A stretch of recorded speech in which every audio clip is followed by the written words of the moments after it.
When I look at what we're doing today, I am very proud of the work we've done. I know it feels slow. This whole thing moves slowly. We know that because we're trying to do something that is from the ground up and really listening. And this afternoon we spent time, this morning rather, with our parents, right? The parent voice. And many of you know this, and pardon me if you were there earlier today, but I think it's so important. And when I look at the recommendation that is coming forth around the eating disorders, I just remind you that's where this started, an eating disorder and a young man who could not get what he needed in his community, and someone who couldn't get what he needed later outside of his community, throughout the state, and eventually in another place. And the route to that was not linear. It was a very difficult route. And along that way, that pathway, we found one thing after the next where you couldn't get the support you needed, where we had phone calls, we can't help you here. That's too difficult for us. We have 2 places. We don't take boys. It's this distance. What type of insurance do you have? Oh, you don't have. It was so incredibly complicated.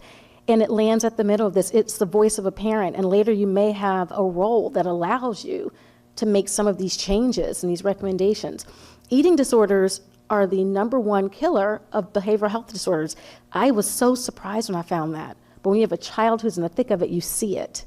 And to have these recommendations now, it took longer than I wanted to in a way because it was at the center of why we wrote this. It was the reason that the speaker asked if I wanted to be a part of this. But that bill that we did in 2022 tells the story of what can happen in all the gaps. I love that we're now having a place where we come together and we're trying to address those gaps because those gaps are children. I know ICAPS well because I got to experience ICAPS in a very different way. The 2 people who came in and came forward who worked with us, who were great, 2 master level social workers in the home helping us stabilize. But we got a grant, we got lucky. I didn't even know what ICAPS was, and we weren't involved in multi-system anything. We were outliers over and over again. And so when we look at these recommendations, they're really real people's lives. And we found that out. We know that with the community voices work group.